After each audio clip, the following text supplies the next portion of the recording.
Morning. Appreciate you guys being here. Apologize a few minutes late getting up here. Just, finish up practice. Had a little bit longer Monday practice due to the short week. But, obviously a tough night for us on Saturday. Made some mistakes against a really good football team, and it cost us. But just want to say this, the atmosphere that Greenville, our fan base, Pirate Nation created in Dowdy Ficklin Saturday night was awesome. I mean, to be on national TV at a national stage and what they created and the administration with the fireworks and all those things put together, that's big time college football. And we had over 300 recruits here that witnessed that and was a part of that, and were fired up, and our players felt it. Just wish we could have got the job done there for them and for everyone involved there. There was some bright spots in the game for us. Um, some things we did really good. There's some things you always, in a win, you kind of go back and pick out the things you didn't do well. And then sometimes in the loss, those things get overshadowed. I think you got to go back and look at some things you did well as certainly. Offensively, I think that's only the second time BYU's given up 400 yards. I think that's the best our offensive line's probably played as a group. We're able to run a football against a good defense out there. And not late in the game, early in the game when it mattered. London, those guys got going. Marlon, Parker, all three got going back there. So I thought that was a bright spot. I think defensively, we went 11 straight quarters without allowing a defensive touchdown. I think that's a new American Conference record, if I heard that correct. But there's only one stat that matters, and that's getting back in the W column. We obviously got some things we got to clean up, and I'm 100% confident in the young men in our locker room and our staff that they'll do exactly that. They're competitors. They go at it. They're proud to be a Pirate. They take a lot of pride in that, and they're looking forward to getting back in the right, the W column this week. And I told them just a few minutes ago, I said, life is full of adversity. Like adversity, you're gonna face that all throughout your life, and probably you faced it at some point in your life, and you knew how to overcome adversity, or you wouldn't be here. I said, your folks face it every day. One game, one loss is not going to define us, but how we respond to that does. And so we're back to work yesterday, and obviously we got to flip the page pretty quick because it's a short week. In 3 nights, we got an Army team coming into town who was the 2024 American Conference champs. Coach Monken's done a heck of a job up there. Known him for a long time, and whether he was at Georgia Southern, he's been at the Naval Academy at Georgia Tech, done a really good job. That O-line won the Joe Moore Award last year, which is the top O-line in the nation. Got a couple returners on that O-line. They're an option-based offense. They get under center, run the option. They'll get in the gun, run the option. 2-quarterback system right now. Coach Cody Worley is the OC.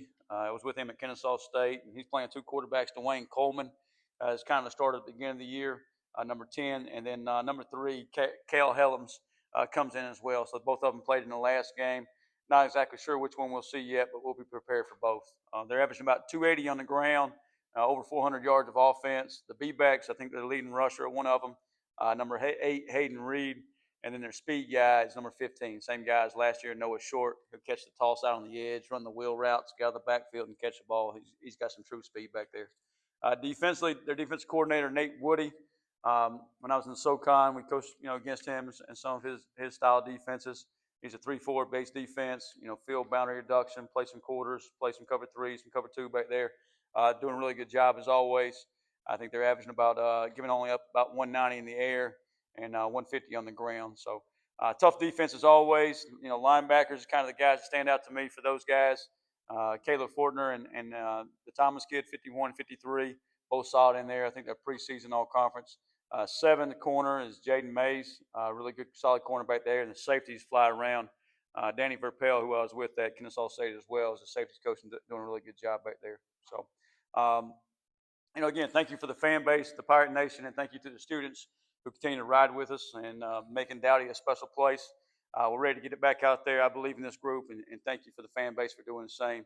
And this time we'll open it up for questions.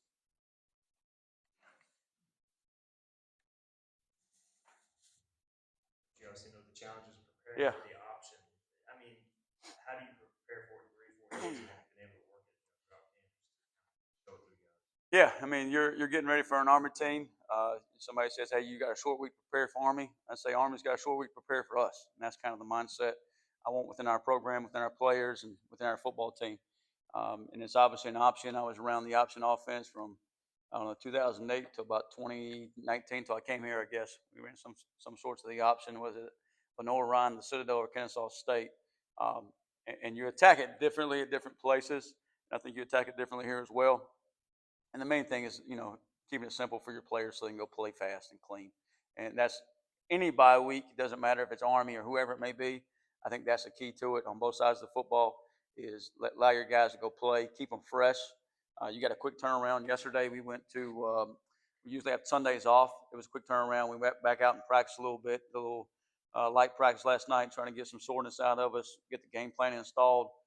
Usually Mondays are a film review and a light practice. Well, today was a pretty heavy practice in pads, moving around pretty good. Had the game plan installed on both sides, but you try to just keep it simple so you can go play fast on both sides of the ball and play with the culture you expect. Because I think at the end of the day, that's what's going to win you the football game. That's playing with great effort and great intensity and being physical. Coach, just having a chance to look back at the film, Yeah. 7 false starts on the offensive side. I think I counted. What do you Yeah. think was the biggest issues that kept? Yeah, your counsel is exactly right. I thought there's a couple things. Just talk to our team about the little things. How you do anything's how you do everything, and little things matter. Little things make the big things, and we got to do a better job attacking those. Some of it's just like a little bit of anxiety or receivers trying to get out a little earlier, beat a corner, get into a route, those type of things up front. I think a little bit of the pre-snap movement maybe got to us. So all those things are unacceptable. All of them got to be cleaned up and got to be fixed, and we got to get to that and be more detailed about those things. So because those little things are things that aren't clean, that aren't undisciplined, so to speak, and will get you beat. And they certainly did Saturday night. And we just talked to our football team about that as well. How we got to focus in, lock in on those things. On 2 days before the game, I would call it a Thursday practice. It'll be a Tuesday practice this week. We got T-shirts that say "locked in," and that's really what we got to do a better job of locking in, making sure we know our job and do our job to the best of our ability at all times. Coach, Army's not really built to come from behind, but they were able to come from 21 down and Yeah. send it to overtime against North Texas. What do you see out of that offense they were able to come? A couple of things, and to that point, Brian. The other night we're down 2 scores to BYU there in the fourth quarter. I think about 5 minutes to go, and defensively they're about 5 yards away from being in field goal range, and you take a chance there to try to keep them out of field goal range, and you zero out and you get out of a gap, and they pop one on you because if they get up 3 scores, it's unreachable with that amount of time. So you're trying to just hit them for a loss, get the ball back, get a score, and maybe have a chance for an onside kick. So similar situation with Army. The biggest thing I saw when you get ahead of Army, they're not built to come back, or vice versa. I think in the Kansas State game, they ate the ball 26 minutes out of 30 minutes in the second half against Kansas State, which really led to the victory there. But I think it was more about North Texas in the second half. Got beat on a deep sprint out on a fourth down, I think 4th and 10, 4th and 13 or so. The safety kind of mistimed it or didn't play it really well and gets behind him for a big play. And then, they try, Army scores, I think it's 35-38, and tries the onside kick. Obviously, North Texas recovers. I think 2:50 on the clock. Basically, the Army has no timeout, so I think if they just knee it out, they probably give them the ball back at the 10. They punt it with probably about 30 seconds, 20 seconds to go in the game, which is basically a victory. And the first snap, North Texas fumbles. So I think it's more about what North Texas did. Now, Army obviously capitalizes on it, and that's what well-coached teams do. Army's a well-coached team, goes down there and kicks the field goal. And then overtime, obviously North Texas took the ball, scored first, and then Army got the ball, couldn't get in the end zone, threw a few passes there. Coleman gets banged up in overtime. Kellums comes in, and Helms comes in number 3, and just couldn't get in the end zone there. But to come back like that shows the resiliency of that football team and what Coach Monken has built there. Always the toughness that they have. Speaking about resiliency, your guys coming off the loss, how have you seen them respond? I thought we fought all the way to the end of that game. I mean, Caden will be the first to stand up here and tell you that he didn't play to his expectations, and I'll tell you as a team we didn't play to our standard. And it's like I told him in my office yesterday, you cannot let those things weigh you down. You got to keep just going and attacking it. Yeah, we're going to go take it on. We're going to own it. It is what it is, and we're going to fight back. And if we'll do that, not only on the football field but in life, we'll be successful. And that's what we talked about. And I think you can use lessons like this with your young man in your locker room to teach life lessons. Sometimes those things hit a little harder than not going to class and making it on time. It seems like things on the football field kind of stick with them a little bit more, but The way we'll bounce back and the way our kids will go to work with it, we'll get there, and we all got to do it. Can't just be hey half of them or 75% of them. They all got to be in on board in that. And I told my kid, you either on board or you're not. There ain't no in between. There ain't no gray area. You touch the line or you don't. You make the third down or you don't. You make it to class on time or you don't. So those are things we're continuing to kind of make sure we instill within our program, within our culture, and within our football team to make sure we get back to where we need to get to.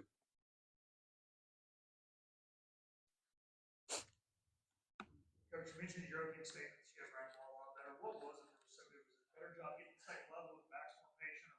I think a little bit of both. I mean, I think the old line the week before, I thought we missed some gaps in there, some creases in there, and I thought the running backs did a better job winding it back, bending it back off of the hip and staying tight, for the most part.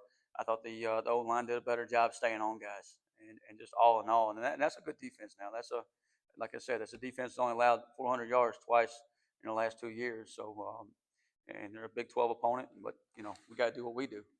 So I thought we did a better job there with the backs and the O line for certainly. Just after a loss like that, do you think it can kind of help to some extent to have a short week where you truly have no choice but Yeah. to flush it? Yeah, there's no question. I said this the other night. In basketball, you turn around a couple nights you play and you get that bad taste out of your mouth. And in baseball, you do the same. You lose on Friday night, you got a game Saturday or a game Sunday, or even if you have a bad one on Sunday, you turn around on Tuesday. In football, usually you got to wait 7 days, or in our case, the last one we had time, we had to wait 9 days, or whatever it may be. This week is 5 days. You ain't got. It's a late Saturday night, so you wake up Sunday morning. It's time to get focused on the next opponent, flip the page, and go back to it. So I think for some of us, like getting out there, getting practice, getting back on the field, it kind of, hey, we got to reset, we got to refocus, and it's got to be 1-0 this week. And it's a flip the page to it's a conference. It's a new part of our season. The non-conference is done with those 4 games. We're going into the back 2/3 of our conference, which is conference play for the next 8 games. And you start out really with Army and not looking ahead, but Tulane, who also played in the conference championship last year. So you got a tough road ahead, but really the focus has got to be on us and how we're our approach, like it is every week. But it does help to get that bad taste out of your mouth immediately. Just move back a little bit before. Yeah, man, what an awesome fan base we have, and that's real. Like Raleigh, they packed it out. Down in Conway, they packed it out. Campbell game, FCS game here, they packed it out. And then the other night, that's amazing. That's as good as I've ever seen, and that's big time college football, and that's why you do what you do. And I think our schedule, you had two P4 opponents. You had to go to a region game down the road, and you had to have a CS game here. And those challenges was awesome for our program. I think we grow more from that than if we would have played, um, three, three, uh, three group of 5 opponents and an FCS opponent. I think we're going to grow more from playing an ACC team and a Big 12 team down the road. So I told the guys the other night, or yesterday, I guess, I said, I believe in things happen in life for a reason. Sometimes good, sometimes bad.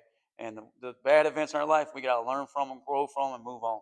And that way it helps us down the road. And I think this is one of those events. So, I thought it's been a really good schedule for us so far, just of non-conference that will help prepare us for the conference. Coach, how much did you get to work on Army like back in the spring and Yeah. in the summer, that kind of More as a staff than as a defense.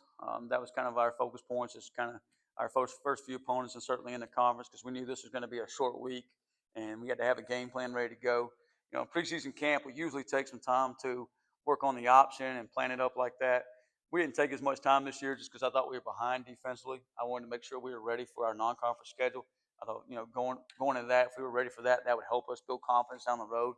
And I certainly think it has. I think defensively, take that last touchdown away the other night that we zeroed out on and tried to hit a TFL in there. I think we played pretty good football overall. Now, obviously, I'm probably the biggest critique of defensive football of anybody. But if you take the big picture of those 4 games, what I thought we were in August, I think we came a long way, and we're getting where we need to be going into conference play. And that's probably the best confidence we can have and the best defensive builder we can have going into conference play. Just on Xavier McIver, how has his recovery been? And Yeah, we've been missing Zay for a couple weeks now, and we'll be excited to get him back. Not only his presence on the field, but his leadership on the field. He's a senior who's played a lot of football, and he's missing it right now, so it's hurting and bothering him a little bit right now too. So it'll be good for him to get back out there with everybody and us as well. So he's getting closer and closer.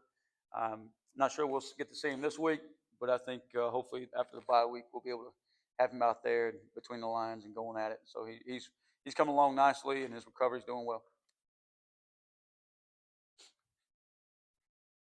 The Teagan hit happens, and Yeah. McKinley's out there. Hasn't really played in that spot before. How do you think he handled it? How much can he grow? Yeah, I said this the other night. Like, and Tegan's got to do a better job hitting the strike zone. But some of those things, it's football. Let's play football. But Kamari, he played 40-something snaps the other night, and for the most part, did a really good job. There's a few things in there he's got to clean up and do better. But I didn't think, like, when you stuck him out there, he was hey, we're going to go attack this guy. He held his own, did some good things. Had a few hits.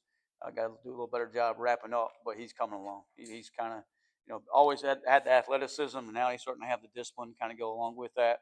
And I think he's going to get there and be a guy that we can depend on down the road.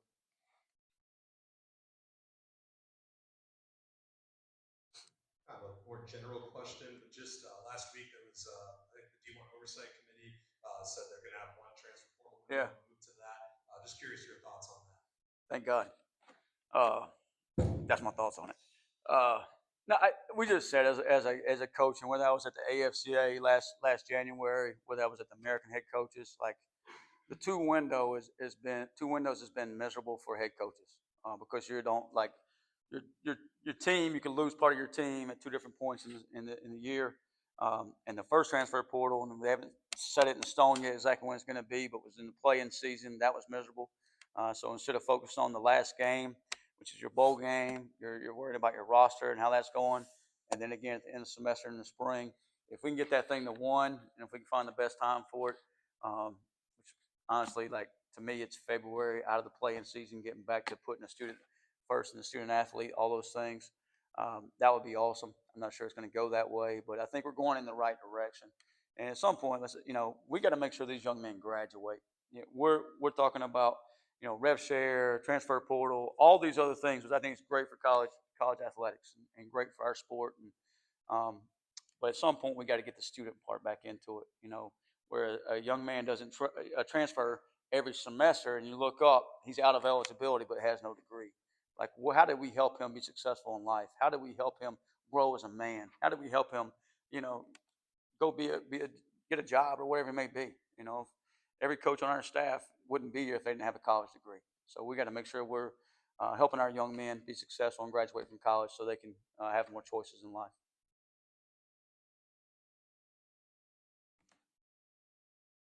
Thursday night game, you can tell from families to get to, so the student turnout Yeah, should be good. And there's no question. how important are they to bring their team? Also, a better question for Mark, but how important is it they stay to the end of the game? Yeah.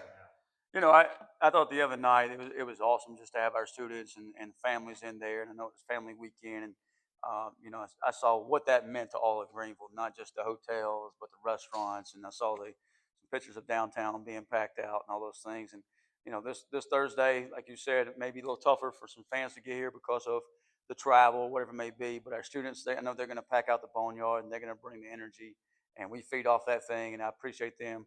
And I enjoy going around campus and just seeing that, they put a smile on my face when I ride around campus. And I couldn't tell you how many times, like different folks we stopped on campus last week, and you come to the game Saturday, oh yeah, I already got my tickets. You want me to show you? And I'm like, no, you ain't got to show me. I believe you. But I really appreciate them, and I think that's what makes this place special again. So just thank you to the students. All right, appreciate you guys. See you.